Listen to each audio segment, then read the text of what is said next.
ओम श्री गुरुवे नमः। भाइयों और बहनों सभी को प्रणाम। पिछले वीडियो में आपने सुना कि आज मनुष्य को सत साहस एवं पराक्रम की आवश्यकता है। आज का साहस एवं पराक्रम किसी शस्त्र से लड़ना मरना नहीं है। आज आवश्यकता है अपने आंतरिक शत्रुओं से लड़ने की। स्वयं की कमजोरियों एवं कमियों से जूझ कर प्रतिकूल परिस्थितियों में अपने को लगातार संघर्षरत रहना ही आज की महती आवश्यकता है।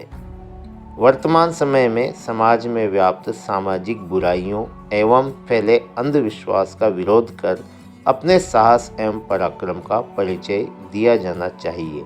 आइए स्वाध्याय के इसी क्रम को आगे बढ़ाते हैं।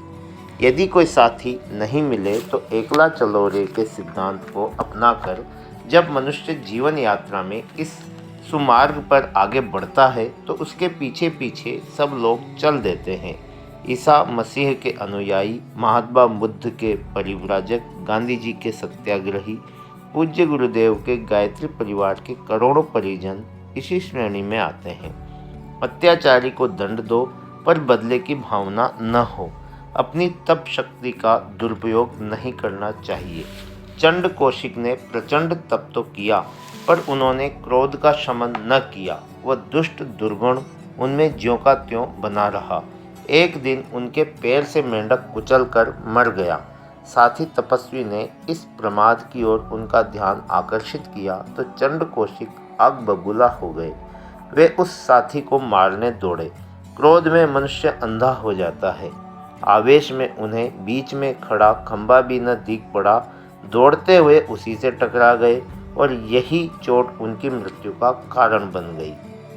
मोहवश उन्होंने उसी आश्रम में फिर से जन्म लिया और साधना के द्वारा उसी के संचालक बने और फिर भी उनका क्रोध गया नहीं। एक बार कुछ भक्तजन उपहार और पूजा उपकरण लेकर उपस्थित हुए। भक्तों के उपहार और में उन्हें कुछ दोष दिख पड़ा तो वे वापस क्रुद्ध होकर उन्हें मारने दौड़े। दौड़ तेजी से चल पड़ी। आवेश ने उन्हें पागल जैसा बना दिया। रास्ते में व्यवधान भी उन्हें न सूझे। कुएं में पैर पड़ा और उसी में उनकी मृत्यु हो गई। तीसरी बार भी चंड कौशिक का जन्म उसी आश्रम में हुआ। अब की बार वे भयंकर विषधर सर्प की देह लेकर जन्मे। जो कोई उधर से निकलता उसी का पीछा करते और जो पकड़ में आ जाता डसकर उसका प्राण हरण कर लेते।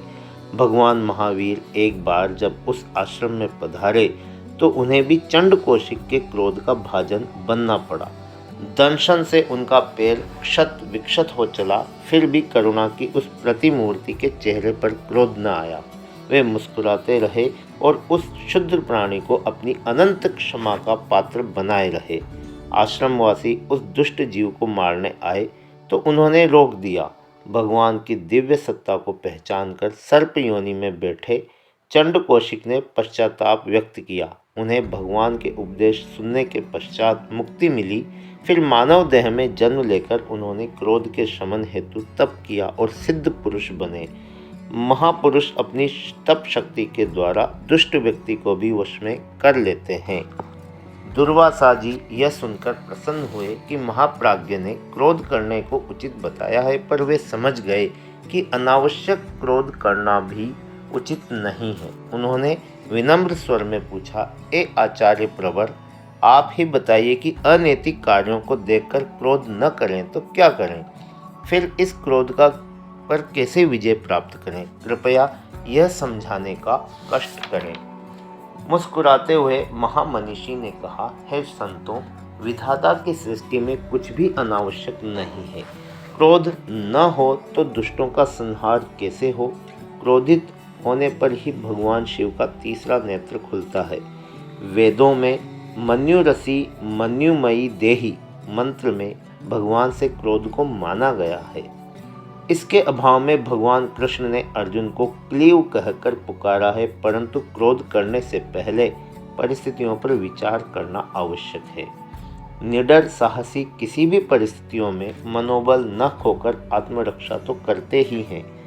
अपने ही जैसे उन अनेक व्यक्तियों के लिए प्रेरणा स्रोत बन जाते हैं जो आए दिन अनीति के शिकार होकर त्रस्त होते रहते हैं। एक दिन पंडित जी की कथा सुनने एक डाकू भी आया। पंडित जी समझा रहे थे, क्षमा और अहिंसा मनुष्य के भूषण हैं, इनका परित्याग नहीं करना चाहिए। कथा समाप्त हुई। पंडित जी दक्षिणा आदि लेकर गांव की ओर चल पड़े। बीच में जंगल पड़ता था। वहां डाकू आ धमका और पंडित जी को सारा धन रख देने को कहा। पंडित जी थे निडर, पास में लाठी थी। सो प्रहार करने के लिए डाकू की ओर दौड़े। डाकू घबरा गया और विनयपूर्वक बोला, महाराज, आप तो कह रहे थे कि क्षमा और अहिंसा मनुष्य के आभूषण हैं, इन्हें नहीं त्यागना चाहिए। पंडित जी बोले, वह तो सज्जनों के लिए था, तेरे जैसे दुष्टों के लिए तो यह लाठी ही उपयुक्त है। पंडित जी का रौद्र रूप देखकर डाकू वहां से भाग गया। राजनीति में साम, दाम, दंड, भेद 4 उपाय बताए गए हैं। पहले शांतिपूर्वक वार्तालाप करो, फिर धन पुरस्कार देकर उसको कार्य सिद्ध करने की कोशिश करो। इसके बाद दंड व्यवस्था होनी चाहिए। जो अपने साथ जैसा बर्ताव करे उसके साथ वैसा ही व्यवहार करना चाहिए। यही नीति धर्म है। कपट का आचरण करने वाले के साथ कपटपूर्ण बर्ताव करें और अच्छा बर्ताव करने वालों के साथ साधु का बर्ताव ही करना चाहिए। महात्मा विदुर ने भी यही नीति अपनाने का उपदेश दिया है। अंत में युग निर्माण तथा जागरण का संदेश देते हुए महाप्राज्ञ कहते हैं कि हे देवात्माओं, उठो, जागो और चलो अपने लक्ष्य की ओर। प्रज्ञा पुराण के सारांश ग्रहण कर देवर्षि नारद की भांति इस संदेश को देश विदेश में फैलाने का संकल्प लो। हे ऋषि संतानों, इस समय माँ की पीड़ा को समझो और भारतीय संस्कृति रूपी सीता, जो इस समय आसुरी प्रवृत्तियों द्वारा अपहृत कर ली गई है, इसका उद्धार करने का निश्चय करो। आज आवश्यकता है इस सीता की खोज करने वाले हनुमान की, द्रौपदी का चीर बढ़ाने वाले कृष्ण कन्हैया की। उस समय एक सीता का अपहरण हुआ था, किंतु इस समय तो न जाने कितनी सीता बिलख रही हैं। उस समय एक द्रौपदी का चीर हरण हुआ था, आज न जाने कितनी द्रौपदी इस अत्याचार का शिकार बन रही है। तुम हनुमान की भांति अपने सोए हुए पौरुष को जगाओ और शुभ कार्य के लिए आगे बढ़ो। यदि हनुमान और कृष्ण नहीं बन सकते तो गिद्ध और गिलहरी की भूमिका का ही निर्वाह करो। गोप ग्वालों की तरह अपनी लाठी की टेक लगाकर इस कठिन कार्य को पूरा करने में सहयोगी बनो। सारे विश्व को फिर से शांति का संदेश दो, जिससे समस्त विश्व में मानवता की विजय की घोषणा की जा सके। यह कहकर युग ऋषि तो मौन हो गए, किंतु सब श्रोतागण बहुत उत्साहित थे। सबके मन में एक ही विचार तरंगित हो रहा था कि हम सब युग निर्माण का संकल्प लेते हैं। हम अभी तक अज्ञान के अंधकार में भटक रहे थे, आज हमें प्रकाश मिला है। अब हम गुरु जी के बताए रास्ते पर चलकर जीवन को धन्य बनाएंगे। आपने हमारी शंकाओं का समाधान कर दिया है। अब हम यह लाल मशाल लेकर समयदान और अंशदान का व्रत लेकर समस्त विश्व को आलोकित करने का प्रयास करेंगे। आप हमें आशीर्वाद दें कि हम अपना संकल्प पूरा कर सके। हे प्रज्ञापुत्रों, आपने भी यह कथा ध्यानपूर्वक सुनी है, इसके लिए आप सब धन्यवाद के पात्र हैं। इस कथा को सुनकर इस पर विचार करके इसको अपने आचरण में उतारने का प्रयास करें, तभी कथा का सुनना और सुनाना लाभदायक हो सकेगा। माँ गायत्री आपको सद्बुद्धि दे तथा पूज्य गुरुदेव तथा वंदनीय माता जी का आशीर्वाद आपके साथ रहे। आप सभी का मंगल हो। भाइयों और बहनों, आज का स्वाध्याय अब यहीं समाप्त करते हैं। आशा है आपने इसे ध्यानपूर्वक सुना होगा और आपका सहयोग हमें लगातार मिलता रहेगा। आपका बहुत बहुत धन्यवाद।